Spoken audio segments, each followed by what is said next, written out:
Après ça, elle a rejoint son petit tas de brasier.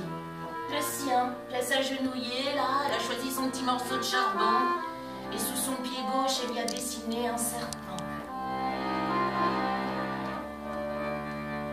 Et sous son autre pied, elle a dessiné un autre serpent.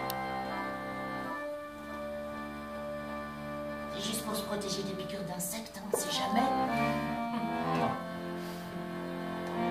Mais quand elle s'est retournée, il était déjà là, elle n'avait même pas entendu venir son cheval, grand, blanc, magnifique.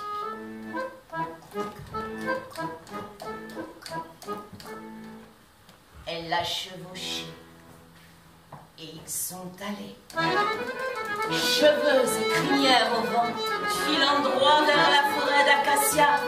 Il est juste mûr, forêt droit devant, cheveux et crinière au vent, laissant derrière eux le campement d'une cigane. Allez va, il t'attend.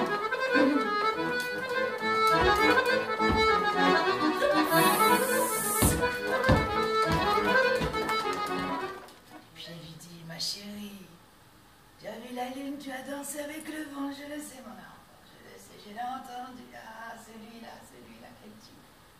Tiens mon enfant, et voilà qu'elle lui tend un carré de tissu rouge, préalablement béni, c'est le carré du souvenir. Et comme à chaque fois qu'elle revient d'une cueillette ou d'un soin, et bien Tchala reçoit ce carré de tissu rouge, elle le regarde longtemps. Bah oui, parce que comme toujours, elle veut tout emporter avec elle. Elle se remémore chaque geste, chaque moment. Elle ne veut rien oublier, jamais. Puis longtemps après l'avoir gardé, elle le glisse dans un de ses 7 jupons. Voilà que une horde de chevaux qui arrive là au galop. Son père qui revient de la foire chez les gadgets, la foire aux chevaux. Son père maquignon. C'est-à-dire qu'il achète des chevaux, il les débourre, il les dresse et il les revend, tu vois, c'est son business. C'est Yon, il s'appelle Yon. Sa mère, c'est pas pareil, alors elle, c'est Zoli. Puis comme à chaque fois qu'il revient d'une foire chez les gadgets, quand ça dépasse une journée, c'est ça qu'elle fait.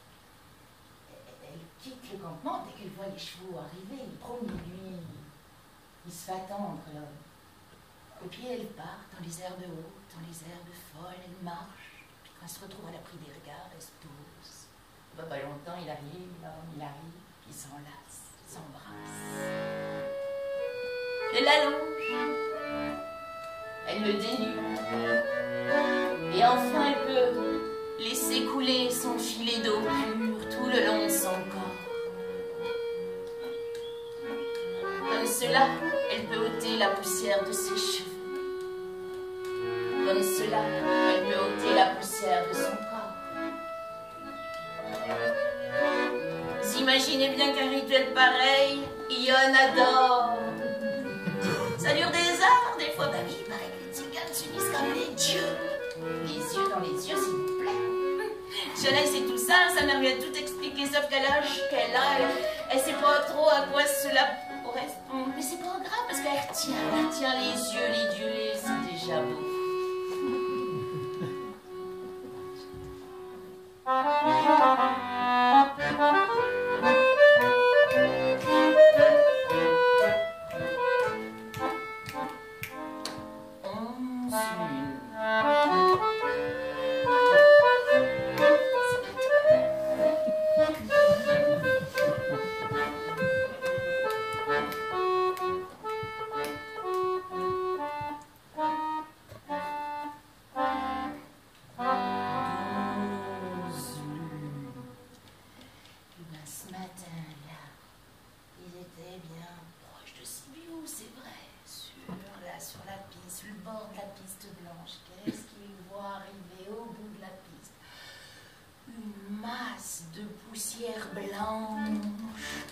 Qui arrive à toute allure, ouais, qui grossit.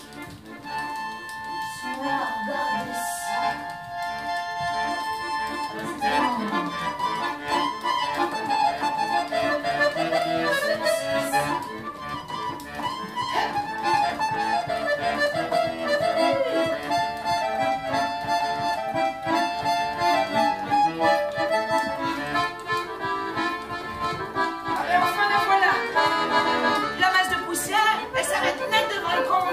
La poussière et laisse apparaître une Mercedes 240 noire.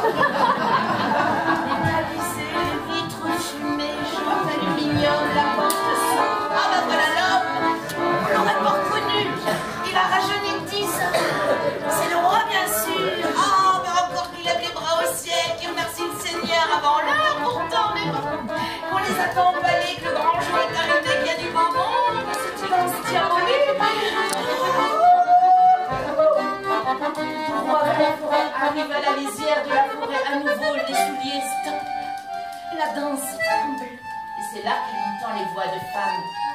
Alina, Irina, Garo, mes chéris, j'arrive.